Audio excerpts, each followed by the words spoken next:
오늘의 이야기. 1828년 3월의 늦은 밤, 스코틀랜드 에든버러의 인적이 드문 골목에서 짧은 신음소리와 함께 쿵 소리가 들립니다. 골목을 빠져나온 두 남자는 미소를 지으며 마차에 커다란 물건을 집어넣습니다. 그리곤 곧바로 그 장소를 떠납니다.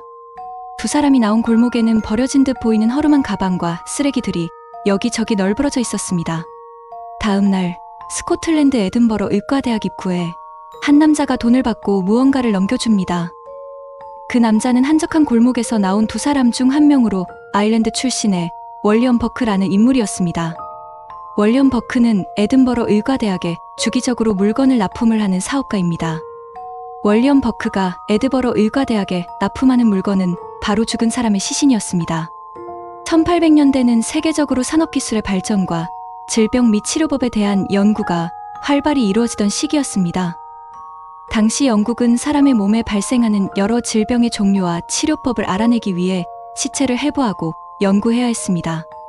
연구를 위해 많은 시신이 필요했지만 필요한 만큼의 시신을 공급할 방법이 없어 의과 대학들은 많은 고민을 하고 있었습니다.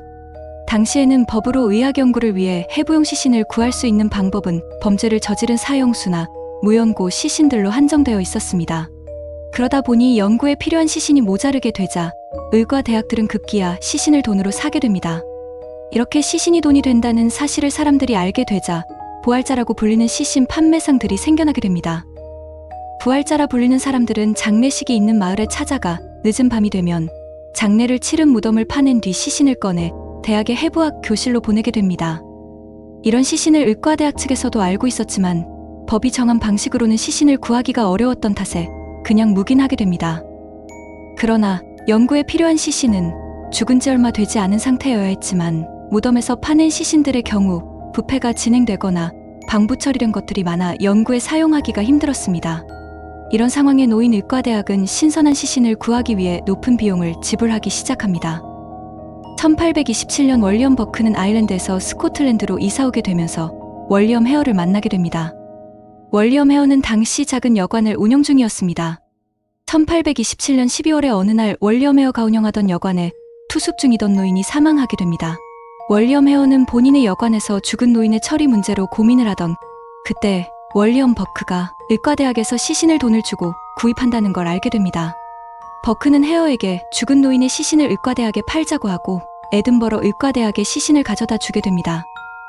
시신을 배달한 버크는 시신의 대가로 당시 7파운드 10실링이란 금액을 받게 됩니다. 월리엄 버크와 헤어는 돈을 받은 뒤 이와 같은 시신 판매가 돈이 된다는 사실을 알고 더 큰 돈을 벌기 위해 무덤을 파헤치는 듯 노력을 하였으나 높은 가격을 받을 수 있는 신선한 시신을 찾지 못하자 고민에 빠지게 됩니다. 그러던 중 월리엄 버크는 해서는 안 될 생각을 하게 됩니다. 버크는 헤어에게 말합니다. 시체가 없으면 시체를 만들면 되잖아. 이에 헤어는 너 천재구나 란 표정으로 버크를 바라보게 됩니다. 버크와 헤어의 이날의 다짐은 이후 끔찍한 살인으로 이어지게 됩니다. 그날 저녁 버크와 헤어는 길에서 술에 취해 잠을 자고 있던 중년의 여인을 여관으로 데리고 온 뒤 베개로 눌려 질식시켜 죽이게 됩니다. 이렇게 죽인 시신은 10파운드를 받고 대학의 해부학 교실에 팔았습니다. 생각보다 많은 돈을 받게 된 그들은 부자가 될 수 있겠다는 생각에 헤어의 여관을 기점으로 노숙자나 연고가 없는 사람들을 여관으로 데리고 와 살해한 후 시신을 팔아 돈을 챙기게 됩니다. 이들의 살인 행각은 그 이후로도 15명을 죽일 때까지 발각되지 않았습니다. 이렇게 은밀하게 진행하고 있던 그들의 사업은 16번째의 희생자를 끝으로 막을 내리게 됩니다. 이들의 살인 행각이 막을 내릴 수 있었던 이유는 이들의 경솔함 때문입니다. 15번의 살인이 있었지만 어떠한 의심도 받지 않게 되자 살인에 대해 무덤덤해진 이들은 시신을 너무 안일하게 처리하기 시작합니다. 16번째 살인 후 시신을 여관 침대 밑에 놓아두고 그 시신을 놓아둔 방에 투숙객을 받습니다. 시신이 놓여있는 방에 투숙한 사람이 우연히 침대 밑에 있던 시신을 발견하게 됩니다. 시신을 발견한 투숙객은 여관 주인 헤어에게 말하지 않고 경찰에 바로 신고를 합니다. 투숙객의 신고로 인해 출동한 경찰은 그 자리에서 버크와 헤어를 살인 혐의로 체포하게 됩니다. 살인 혐의로 체포되어 재판을 받기 전 헤어는 이 살인에 대한 모든 것을 버크가 계획하고 진행한 단독 범행이라고 말하여 처벌을 받지 않게 되는 말도 안 되는 상황이 생깁니다. 이는 헤어가 경찰과 협력하여 버크의 유죄 판결에 도움을 줬다는 이유였으며 이는 법적 합의로 범죄자를 처벌을 면제해주는 것에 대해 논란을 불러오면서 이후 법적 합의에 관한 법률 개정에 영향을 미치는 계기가 됩니다. 모든 죄를 뒤집어 쓴 월리엄 버크는 교수형에 처해집니다. 교수형에 처해진 버크의 시신은 당시의 법에 따라 연구 목적으로 대학의 해부학실로 보내지게 됩니다. 돈을 벌기 위해 16명의 무고한 살인을 저지른 연쇄 살인마 월리엄 버크는 결국 자신이 죽인 사람들처럼 해부학 재료로 보내지게 됨으로써 버크로 인해 죽은 죄 없는 피해자들이 조금이나마 위로와 복수가 되지 않았을까 싶습니다. 이상으로 돈을 벌기 위해 사람을 죽인 연쇄살인범 월리엄 버크 이야기였습니다. 오늘 알아본 월리엄 버크의 연쇄살인 사건은 1800년대부터 1900년대까지 산업 발전과 더불어 의학의 발전이 시작되는 시기였습니다. 오늘날 우리가 알고 있는 많은 질병의 치료법과 방법론의 기초를 마련한 시기이기도 하였습니다.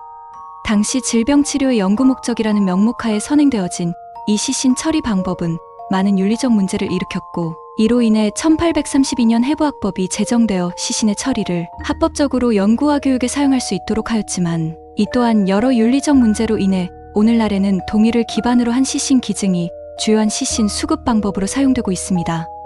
여러 윤리적인 문제가 있을 순 있겠지만, 현재 사형 선고를 받고 평생을 감옥에 있는 연쇄 살인범과 무기수 1명을 유지하기 위해 들어가고 있는 세금은 1년에 3천만 원 이상이 소요되고 있습니다.